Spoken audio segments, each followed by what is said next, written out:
मैं जब भारत की राजनीति को देखता हूं तो मुझे लगता है कि यार वाकई में जो कुछ चल रहा है वो रिफॉर्मेशन के लिए नहीं है।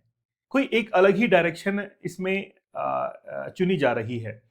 हम बात करेंगे कि रिसेंटली क्या हुआ है कि शिवसेना का जो उद्धव ठाकरे ग्रुप है उसमें से 6 एमपीज निकल कर चले गए हैं शिवसेना के एकनाथ शिंदे के गुट के अंदर। गुटबाजी हो रही है।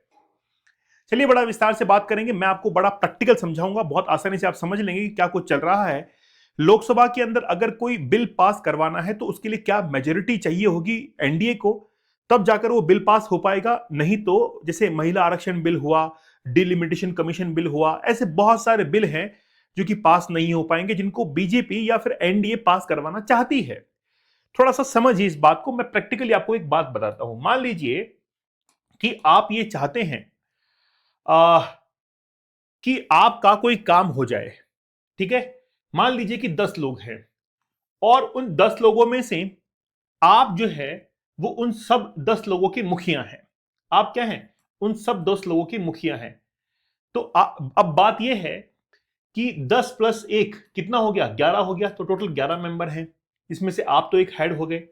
अब आप देखिए कि अगर आपको कोई डिसीजन लेना है तो डिसीजन तब तक नहीं होगा जब तक कि एक खेमा आपकी तरफ नहीं होगा। अगर 5 और 5 का डिसीजन होगा तो आपकी बात नहीं मानी जाएगी, वो डिसीजन टाई हो जाएगा।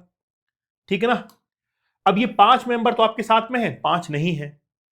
अगर यहां पर ज्यादा मेंबर हो जाएंगे, 6 हो गए, आपके पास में 4 हैं, तो भी डिसीजन आपके पक्ष में नहीं आएगा। ये तो बहुत गलत हो जाएगा। अब आप ये चाहते हैं कि इसका जो 2/3 मेजोरिटी है, मतलब 7 तो आपकी तरफ रहे और बाकी 3 अगर दूसरी तरफ रहेंगे तो कोई दिक्कत नहीं है। लेकिन बात यह है कि ये जो आंकड़ा है इसको आपको 7 पहुंचाना है, तब आपकी बात मानी जाएगी। छोटी सी बात है, समझ में आपको आनी चाहिए। जैसे जजमेंट कोई होता है तो जजमेंट में ज्यादा लोग अगर आपके साथ में होंगे तभी आपका आपका जजमेंट जो है, मतलब आपकी जो बात है वो डिसीजन के अंदर कन्वर्ट हो पाएगी। ठीक है। अब देखिए रिसेंटली क्या हुआ है। महाराष्ट्र के जो चीफ मिनिस्टर हैं देवेंद्र फडणवीस, उन्होंने डिक्लेयर किया ऑपरेशन टाइगर। हम लोग 2 ऑपरेशन के बारे में जिक्र करेंगे, ऑपरेशन टाइगर और ऑपरेशन वुल्फ। दो के बारे में हम लोग जिक्र करेंगे। तो operation tiger a success after 2 rebel Shiv Sena, है ना? एक तो उद्धव ठाकरे की है और एक है एकनाथ शिंदे की पार्टी है। अब इसमें क्या हुआ है, दोनों के अंदर जबरदस्त भिड़ंत चल रही है और कोई नई बात नहीं है। 2022 के अंदर लगभग 25 के आसपास जो सांसद थे वो एकनाथ शिंदे के साथ में चले गए थे। अब यहां पर ऑपरेशन टाइगर नाम क्यों रखा गया है? जो उद्धव ठाकरे हैं उनकी पार्टी का जो स्लोगन है वो टाइगर से ही इंस्पायर्ड है ना? वो टाइगर से ही इंस्पायर्ड है। और अब एकनाथ शिंदे के ग्रुप ने क्या किया है कि इसी को टारगेट किया है, या हम लोग कहें कि देवेंद्र फडणवीस ने इस ऑपरेशन का नाम ऑपरेशन टाइगर रखा है कि कैसे भी करके ये जो टाइगर है, मतलब शिवसेना जो है, उसके उसको अपने कंट्रोल में लेना है और सर्कस का शेर उसको बना देना है। इसलिए इसका नाम ऑपरेशन टाइगर रखा गया। ठीक है। तो ऑपरेशन टाइगर इसलिए रखा गया है। तो अब क्या होगा कि उद्धव ठाकरे ये चाहते हैं कि ये जो है जितने भी 6 जो बागी एमपी हैं जो कि अब शामिल होने जा रहे हैं एकनाथ शिंदे के ग्रुप के अंदर, वो शामिल ना हो, तो ये अपनी दांवपेच खेल रहे हैं। ठीक है। जैसे बाल ठाकरे, आप जानते हैं कि बाल ठाकरे ने शिवसेना को फाउंड किया था और उनका एक आइकॉनिक सिंबल के तौर पर टाइगर था, जो कि एक मतलब ये कह सकते हैं कि निर्भीक, जिसको हम लोग कहते हैं बिना डरे अपना काम करने वाला, वो टाइगर था। ठीक है। अब यहां पर कुछ आपको गणित समझ में आएगी। देखिए पहली बात तो यह है कि जिस समय 2024 के इलेक्शंस के रिजल्ट आए उस समय कुछ इस प्रकार से गणित यहां पर रही। जो एनडीए ब्लॉक था उसके पास में 312 सीट्स इनके पास में रही थी, जिसमें बीजेपी के पास में 240 सीट थी, एनसीपीआई 20 सीट थी, टीडीपी की 60 सीट और जदयू की 12 सीट्स, और शिवसेना की जो एकनाथ शिंदे पार्टी है इन्होंने मिलकर 312 सीट से यहां पर सरकार बनाई। फिर यहां पर देखिए इंडिया ब्लॉक के 190 सीट्स यहां पर थी, जिसमें Indian national Congress, Samajwadi party और यहां पर एक शिवसेना और देख रहे हैं आप, शिवसेना, यूबीटी, उद्धव ठाकरे ये ग्रुप है, और एआईटीसी और एनसीपी एसपी, ऐसे मिलकर यहां पर एक विरोध यानी कि विपक्ष की पार्टी जो है वो बनती है। तो शिवसेना आपको यहां पर भी नजर आ रहा है और शिवसेना आपको यहां पर भी नजर आ रहा है। दोनों में डिफरेंस ये है कि 2022 में एकनाथ शिंदे ने पार्टी का सिंबल जो चुनाव चिन्ह होता है उसको और सांसदों को लेकर एक अपनी नया गुट जो है बनाया, जिसको कहा गया एकनाथ शिंदे, मतलब शिवसेना का नया गुट कहा गया। ठीक है, अब देखिए आपको यह आंकड़ा याद रखना है 312 सीट का। लोकसभा के अंदर मेंबर कितने हैं? 543 मेंबर्स हैं। इसमें से 3 सीट अभी खाली पड़ी है, बाकी कितनी बची? 540 सीट है।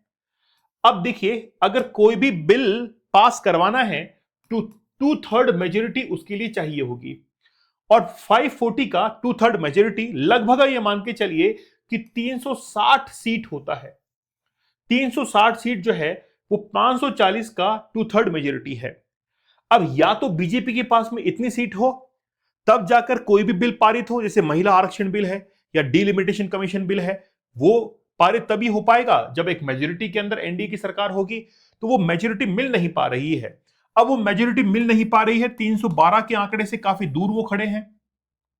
अब ये जो रास्ता है वो तय करना है, और ये रास्ता तभी तय हो सकता है जब दूसरी पार्टी के जो एमपी हैं वो अगर इसके अंदर आकर मिले और ये आंकड़ा 360 पहुंच जाए तो इजीली बहुमत से किसी भी बिल को पारित करवाना आसान होगा। ये बात समझ में आ रही है आपको?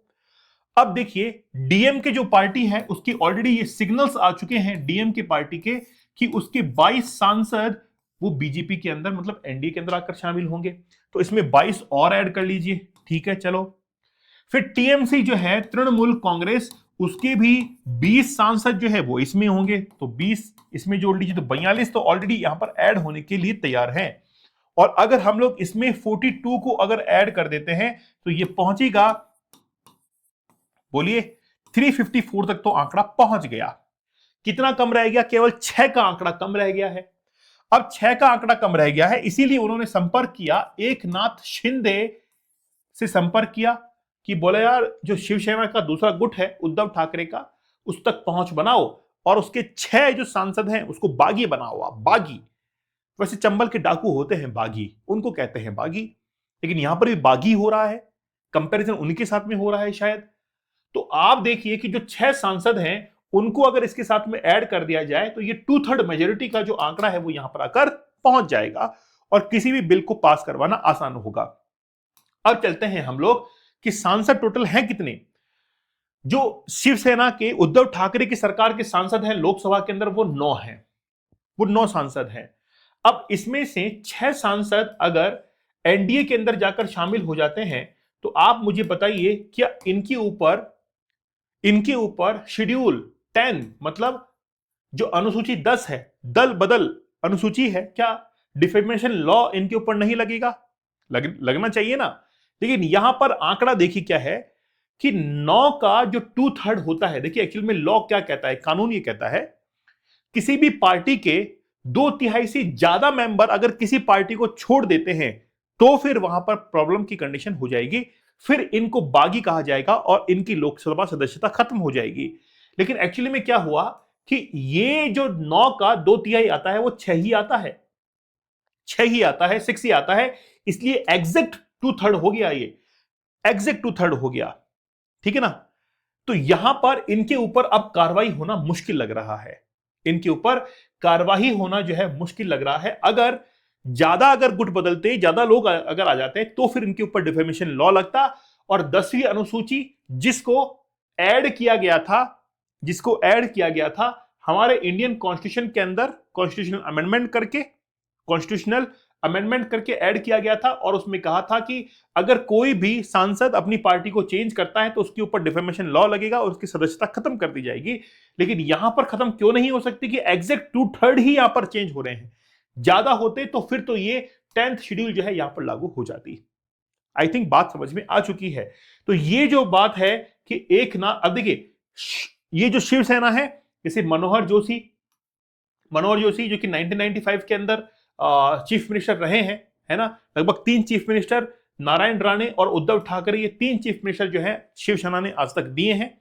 ठीक है, उसके बाद में कई मिनिस्टर्स इनके रहे हैं, है ना, कई सारे मिनिस्टर पोर्टफोलियोज इनके पास में रहे हैं, minister of state finance and companies affairs, heavy industry and public enterprises, ये सारे मिनिस्टर जो है इनके पास में रहे हैं। साथ ही के अंदर आप देखिए कि इस इलेक्शंस के रिजल्ट के अंदर 2024 का जब 2019 का जब इलेक्शंस का रिजल्ट आया था, 2019 का लोकसभा का रिजल्ट था, उसमें से कुल 23 कैंडिडेट खड़े हुए थे और 18 की जीत हुई थी। लेकिन 2024 का जब इलेक्शन था तो लोकसभा के अंदर शिवसेना के जो उद्धव ठाकरे ग्रुप थे वहां पर 9 लोग जो है वो जीतकर पहुंच गए थे, 9 एमपी जीतकर पहुंच गए थे, ठीक है ना। और ये है वो 9 एमपी जिन्होंने लोकसभा के अंदर 2024 के अंदर जीत दर्ज की थी। इसमें से अब 6 लोग खेमे में जा रहे हैं, किसके? एनडीए के, छोड़कर जा रहे हैं अब वो, ठीक है, वो छोड़कर जा रहे हैं। अब उद्धव ठाकरे का क्या कहना है? उद्धव ठाकरे का कहना है कि हम जो है अब चलाएंगे ऑपरेशन वुल्फ। क्यों? क्योंकि जो पार्टी छोड़कर गए हैं वो शेर नहीं है, वो बाघ नहीं है, वो भेड़िए हैं, और इन भेड़ियों को सबक सिखाने के लिए हम ऑपरेशन वुल्फ चलाएंगे। अब देखिए राजनीति के अंदर कितना जबरदस्त उलटफेर हो रहा है। चाहे कुछ भी हो भारत के अंदर, कभी भी मुझे ऐसा लगता है पर्सनली, शिक्षा व्यवस्थाओं के ऊपर, हॉस्पिटल्स के ऊपर, एजुकेशन सिस्टम के ऊपर, ये जो है फाइनेंशियल एजुकेशन के ऊपर और फाइनेंशियल सिस्टम के ऊपर ध्यान नहीं ही दिया जाएगा। यहां पर केवल और केवल बातें होती हैं अपनी सरकार को बचाए रखने की। तो ये एक, मुझे पर्सनली ऐसा लगता है कि एक लूप होल है हमारी डेमोक्रेसी का, जहां पर राजनीति इतनी हावी हो जाती है कि केवल अपनी सरकार को बनाए रखने के लिए और बचाए रखने के लिए जो योजनाएं वगैरह चलती हैं उन सबको साइडलाइन कर देते हैं, चाहे वो योजनाएं कैसी भी चले, चाहे वो खराब हो रही हो, लोगों तक बेनिफिट ना पहुंचे तो ना ही पहुंचे, लेकिन हमारी तो सरकार बननी चाहिए। ब्रिटिश पीएम ने रेजिग्नेशन दे दिया है, पता है आपको? ब्रिटिश पीएम जो है उन्होंने अपना, कीर स्टारमर ने अपना रेजिग्नेशन दे दिया है। ऐसे बहुत सारे नेता हैं हमारे देश के अंदर, हमारे विश्व के अंदर, जिन्होंने नैतिकता के नाते, ऑन द एथिक्स, उन्होंने अपने क्या किया है, पदों से इस्तीफे दिए हैं कि हम काम ठीक नहीं कर पा रहे हैं। आप समझिए, इसको कहते हैं राजनीति, ठीक है। तो भारत के अंदर राजनीति बड़ी टेढ़ी है, बहुत तीखी राजनीति है भारत के अंदर। और जब कुर्सी को बचाने की बारी, देखिए एक चीज और है, लोकसभा के इलेक्शन डिक्लेयर हो जाते हैं 10 से 15 दिन के अंदर, है ना। इतनी सख्ती बढ़ती जाती है और यहां पे एग्जाम के रिजल्ट डिक्लेयर नहीं होते, सालों बीत जाते हैं। ये दुर्भाग्य है हमारे देश का। आप देखिए कि किस तरीके से एक एक बूथ पर नजर रखी जाती है कि ये नहीं होना चाहिए, वो नहीं होना चाहिए, बूथ कैप्चरिंग हो गई, वापस से इसका वोट कराओ, कितना सेंसिटिव मामला हो गया है। और दूसरी तरफ मामला बिल्कुल खराब, पेपर आउट। कहीं ना कहीं समझना पड़ेगा और इन चीजों को छोड़कर हमको बहुत आगे निकलना पड़ेगा। दोस्तों, कल मैंने एक लेक्चर अपलोड किया था कि एक 13 साल के बच्चे ने 9 साल की बच्ची के साथ में रेप किया। ये मैंने कल अपलोड किया था, आप उस लेक्चर को देखिएगा। वो लेक्चर ये आज बताता है सोसाइटी को कि आज हमारे सोसाइटी के अंदर किस तरीके से मोबाइल फोन का एडिक्शन, पोर्नोग्राफिक कंटेंट का एडिक्शन बच्चों तक को लग रहा है। इसीलिए मैं कहता हूं कि आप जरूर इससे बाहर निकलिए, कल को कुछ ज्यादा ही परेशानियां आने वाली है। आप एक बार कुछ इसमें कुछ टेक्निक सीख लीजिए, कल को हो सकता है कि आपको जरूरत पड़े किसी को सिखाने की। इस कोर्स की प्राइस मात्र केवल और केवल 500 रुपीज है और 50 डेज तक मैं आपके साथ में लाइव बना हुआ हूं। अभी ये कोर्स लाइव चल रहा है, आप लोग उसको जरूर ज्वाइन कीजिएगा।